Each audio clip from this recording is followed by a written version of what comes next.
दरवाजा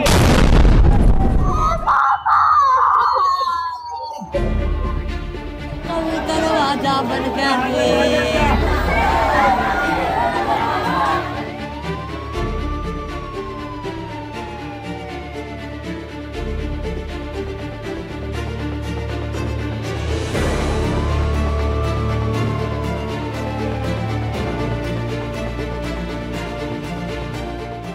mom my first love, dad my strength. Delhi blast में मारे गए 34 साल के अमर कटारिया के दोनों हाथों पर यही टैटू बने थे। अमर के पिता ने यही टैटू देखकर अपने बेटे के शव की पहचान की। वो चांदनी चौक के फार्मर ट्रेडर थे और घूमने फिरने बाइकिंग का शौक रखते थे। धमाके की रात अमर अपने परिवार के साथ डिनर पर जाने वाले थे। इस धमाके से 10 मिनट पहले ही दोनों की बात भी हुई थी, जिसमें अमर ने कहा कि वो बस 10 मिनट में दुकान से निकल रहे हैं। 10 मिनट बाद जब उनकी पत्नी कृति ने दोबारा फ़ोन किया, तब तक सब कुछ बदल चुका था। अमर की 4 साल पहले शादी हुई थी और उनका 3 साल का एक बेटा है, जिसके पास अब सिर्फ अपने पिता की जिंदादिली के किस्से होंगे, पर गले लगाने को कोई नहीं। इस ब्लास्ट में मारे गए अमर कटारिया का चेहरा इतनी बुरी तरह जल गया था कि उनके हाथ पर बने टैटू से ही उनकी पहचान हो पाई। ये सिर्फ एक नाम है, ऐसे ही 12 और लोग हैं जिनके घर सूने हो चुके हैं। 36 साल के दिनेश कुमार चांदनी चौक में एक शादी के कार्ड की दुकान पर पिछले 4-5 साल से काम करते थे। उसी शाम दुकान के मालिक को उन्होंने करीब 6:30 बजे फ़ोन किया। वो तभी बस घर जाने के लिए ई रिक्शा ले रहे थे। इस धमाके के बाद उन्हें किया गया कोई भी फ़ोन कॉल रिसीव नहीं हुआ। उनके साथ काम करने वाले मुरलीधर मौर्य उन्हें याद करते हुए कहते हैं कि वो बहुत खुश मिजाज था, लगता है बस कहीं गए हैं और अभी वापस आ जाएंगे। दिनेश कुमार के परिवार में उनकी पत्नी और 3 बच्चे हैं जो बहराइच में रहते हैं। उस धमाके में अशोक कुमार की भी जान चली गई, अपने परिवार का इकलौता सहारा। अशोक कुमार अमरोहा के मंगरौला गांव के रहने वाले थे और वो दिल्ली के जगतपुरा में अपनी पत्नी और 4 बच्चों के साथ किराए के मकान में रहते थे। उनकी बुजुर्ग माँ अमरोहा में गांव में रहती हैं। उनका बड़ा भाई सुभाष बीमारी की वजह से काम नहीं कर पाता था, इसलिए पूरे परिवार का सहारा सिर्फ अशोक थे। सुबह वो डीटीसी बस के कंडक्टर बनते और शाम से रात तक सिक्योरिटी गार्ड की ड्यूटी करते। अशोक कुमार और उत्तर प्रदेश के रहने वाले लोकेश अग्रवाल दोस्त थे। लोकेश उस शाम फर्टिलाइजर डीलिंग के काम से और अपने दोस्त अशोक से मिलने लाल किले के पास आए थे। 10 नवंबर की शाम लाल किले के पास हुए धमाके में दोनों की मौत हो गई। इस हादसे ने दोनों के परिवार वालों को झकझोर दिया और 2 दोस्तों की जिंदगी एक पल में खत्म हो गई। उस शाम की दर्दनाक कहानी यहीं खत्म नहीं हुई। इसी विस्फोट में 22 साल के पंकज साहनी भी मारे गए, जो टैक्सी चलाकर अपने परिवार का खर्च उठाते थे।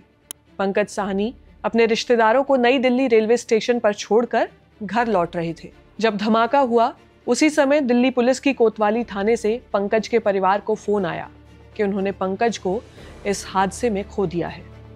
पंकज के चाचा रामदेव साहनी मोर्चरी के बाहर खड़े इंतजार कर रहे थे, जबकि अंदर पिता और बाकी रिश्तेदार कागजी औपचारिकताएं पूरी कर रहे थे। रामदेव की आवाज भर गई जब उन्होंने बताया, 3 साल से टैक्सी चला रहा था और हमें बताया गया कि उसके सिर का पिछला हिस्सा उड़ गया। उसकी गाड़ी पूरी तरह टूट चुकी है। पंकज के जीजा निकेश कुमार पूरी रात पंकज की तलाश में भटकते रहे। सोशल मीडिया पर उन्हें एक सफेद कार की तस्वीर मिली जो बुरी तरह क्षतिग्रस्त थी। नंबर प्लेट देखते ही उनके पैरों तले जमीन खिसक गई। वही पंकज की गाड़ी थी। निकेश ने बताया कि उन्होंने गूगल पर सर्च किया कि क्या हुआ है, तभी समझ आया कि दिल्ली में लाल किले के पास एक ब्लास्ट हुआ है। उन्होंने पंकज को बार बार फोन किया, पर फोन बंद था।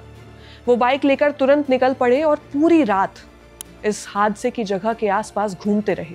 अगले दिन सुबह वो दिल्ली के मौलाना आजाद मेडिकल कॉलेज की मोर्चरी के बाहर लोहे की रेलिंग पकड़कर खड़े थे। अचानक एक कॉल आया, कंफर्म कर दिया। निकेश इतना ही सुन पाए और टूटकर रो पड़े। एम्बुलेंस आई जिसमें पंकज का शव था, लेकिन निकेश ने खुद को संभाल कर कागजी काम पूरे किए।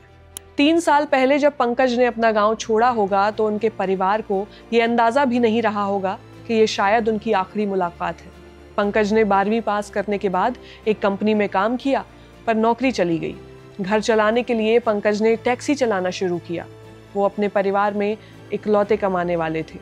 2 बहनों और एक छोटे भाई की जिम्मेदारी पंकज के कंधों पर थी। परिवार मूल रूप से बिहार के समस्तीपुर का है और 2001 से दिल्ली के कंझावला इलाके में रह रहा था। उसी समय LNJP अस्पताल से एक और शव मोर्चरी में पहुंचा।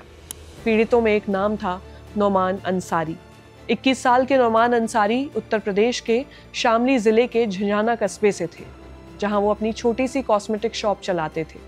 उसी के काम के लिए सामान खरीदने दिल्ली आए थे, लेकिन लाल किले के पास हुए जोरदार धमाके ने उनकी भी जिंदगी छीन ली।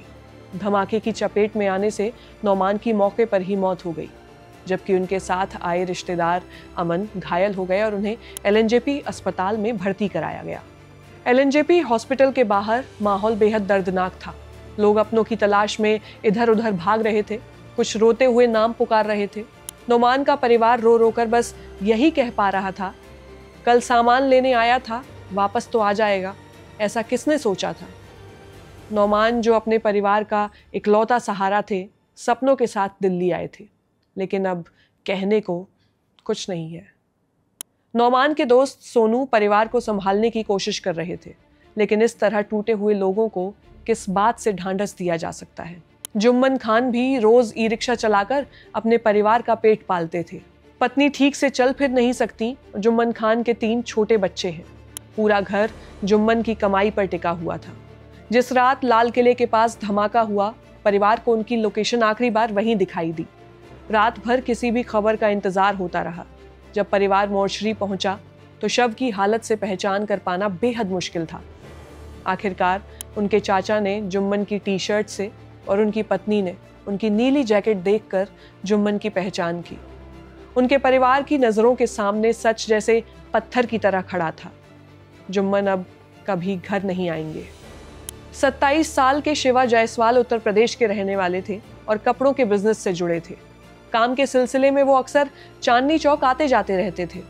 धमाके वाले दिन उन्हें दिल्ली के कालकाजी में अपने चाचा शैलेंद्र जायसवाल के घर पहुंचना था, लेकिन समय बीतता गया और शिवा घर नहीं पहुंचे। शैलेंद्र बेचैन हो गए और उन्हें ढूंढने लगे। इसी दौरान धमाके की खबर सामने आई। शैलेंद्र टीवी पर चल रही फुटेज देख रहे थे, जिसमें गृह मंत्री अमित शाह घायलों से मिलने अस्पताल पहुंचे थे। अचानक वीडियो में एक बेड पर लेटे व्यक्ति की झलक ने शैलेंद्र को झकझोर दिया।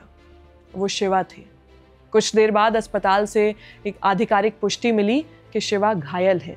शैलेंद्र इस बात से राहत महसूस कर रहे हैं कि शिवा जिंदा हैं और इस हादसे में उनकी जान नहीं गई, वो मिल गए हैं।